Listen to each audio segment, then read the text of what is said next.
Hi, I'm Roxanne Gould, and this is my channel. I want to talk to you today about a fear I had about when I started to go gray. Let's get started.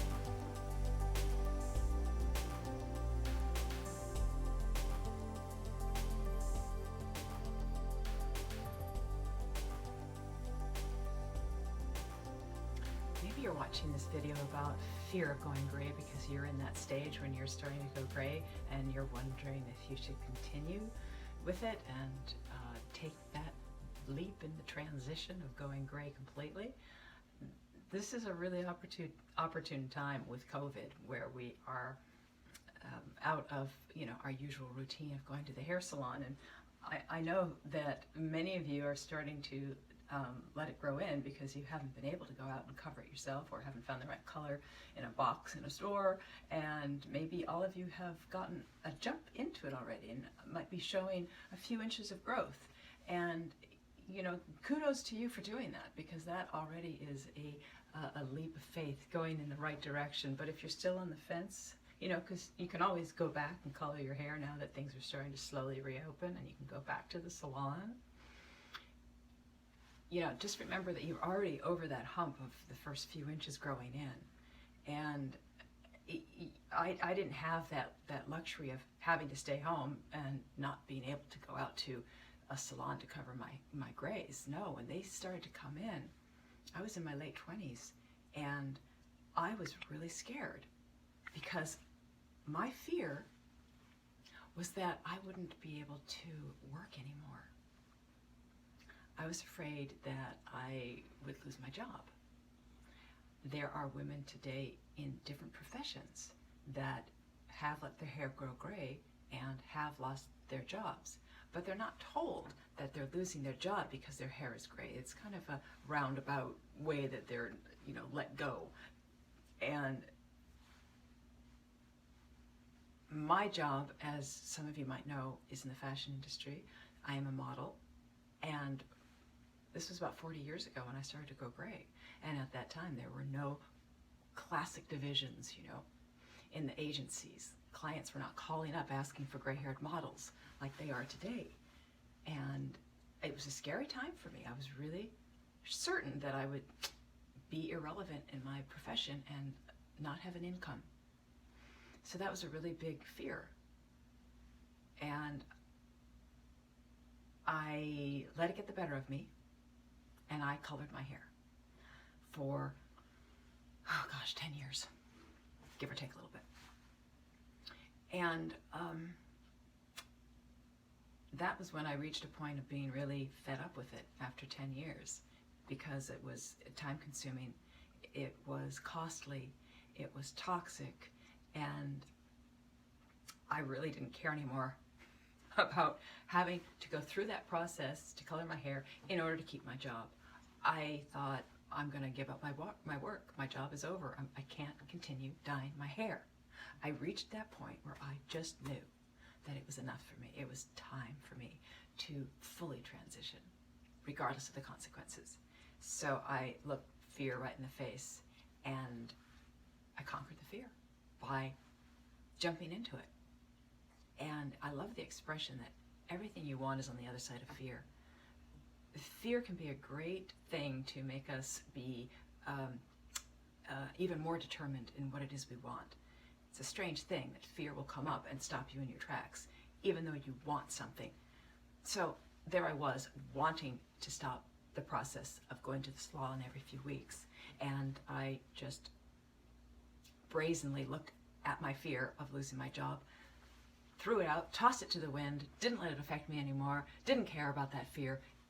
And then it diminished in size, and the fear was gone. I felt so much better that I was actually doing what I really felt I wanted to do. And then, lo and behold, I was able to keep my job. The industry changed. The society looked at gray-haired models in a different light, and I was very fortunate with the timing of going gray and becoming older and being able to fill that niche in my line of business as a gray-haired model. So I know I was very fortunate. I hope that you won't lose your job if you go gray, obviously. I know that there's like 50% of the women dye their hair. So you would go from the 50% that does to the 50% that doesn't. You know, I think our society has a bit of a dysmorphia around our hair. And haven't you heard women say, I like how gray hair looks on you, but I don't like how it looks on me? Why is it that we don't like our own gray hair? I think it goes deeper than just the hair. I think it's, like I say, a bit of a dysmorphia, not only around the hair, but how we are self-critical. And that's a whole other topic. Right now I want to talk about fear around going gray.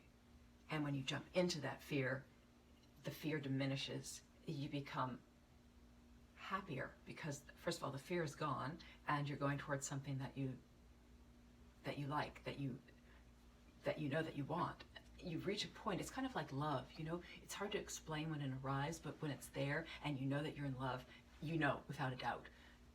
And same with when you know you want to transition, you just reach a point when you're done with dyeing your hair and you just know that you want to. So if you're kind of on the fence right now wondering, that's okay. Give yourself time. Be patient with yourself. It's a big transformation. You know, you've been for years looking at yourself with this dyed hair color, and of course that's what you're used to, and there's comfort in familiarity. So be patient with yourself. But like I said, you're watching this, so maybe you're starting to feel like it's time. You might also have those few inches growing in because you haven't been able to get to the salon. So you've already started, and that's a great step. You've already conquered a few inches, possibly. So you're kind of like ahead of the game. But give yourself time. You can always dye it back if you don't like how it looks, but that's the other thing. Give yourself time to adjust to this new look that you see in the mirror. Have patience with yourself. It's not an instantaneous, oh, I love how you look kind of emotion. It's an adjustment. So be kind, be patient, and be strong. Keep going. There's that period of transition that is difficult because you're not seeing someone you're familiar with in the mirror. Who you are familiar with is slowly fading away. And it's a struggle sometimes to have that feeling of, well, who am I looking at? Who am I becoming? That's very normal. And I have, with 100% certainty, the knowledge and experience to share with you that that's just transitory. It doesn't last. You are in that phase of becoming somebody that is a new person that you will be so happy with. It's indescribable. There is such a support system out there. Please know that there are other women who want to support you, especially on Instagram. There are Silver Sisters, hashtag Silver Sisters, and you can jump into this community of women that will give you support and advice and help you through struggles or doubts or uncertainties or answer questions. So these women are there to let you know that that was the best decision that they have ever made in their life. It's true for me. It's one of the best choices I've ever made, to ditch the dye. I love how I don't have the chemicals on my head, on my body, nor the chemicals pouring down the drain into Mother Nature. I'm so happy that that's one less person using these products.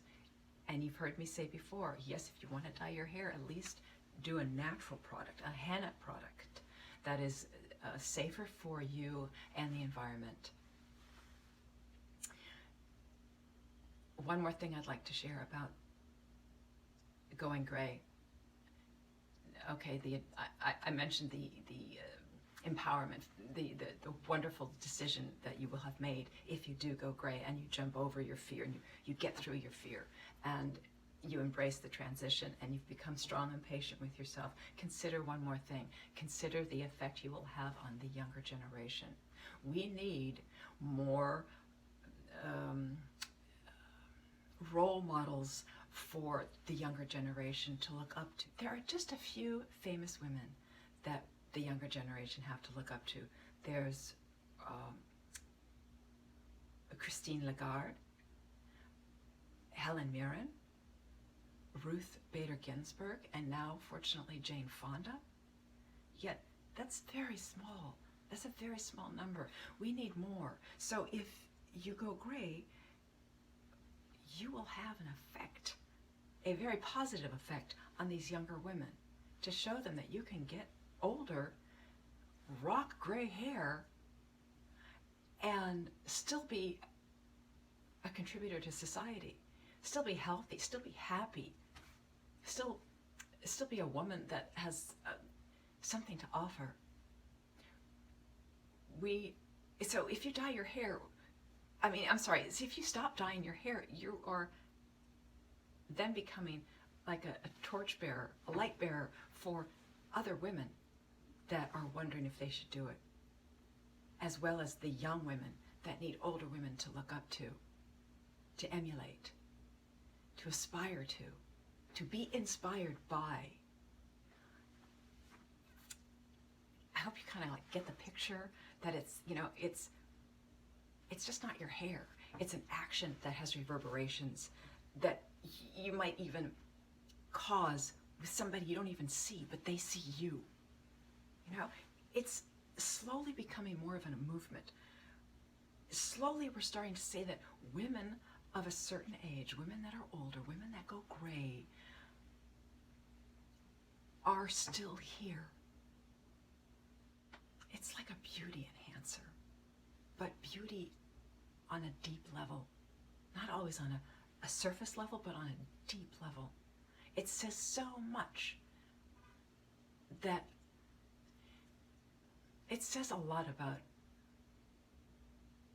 your ability to be self-confident in who you are.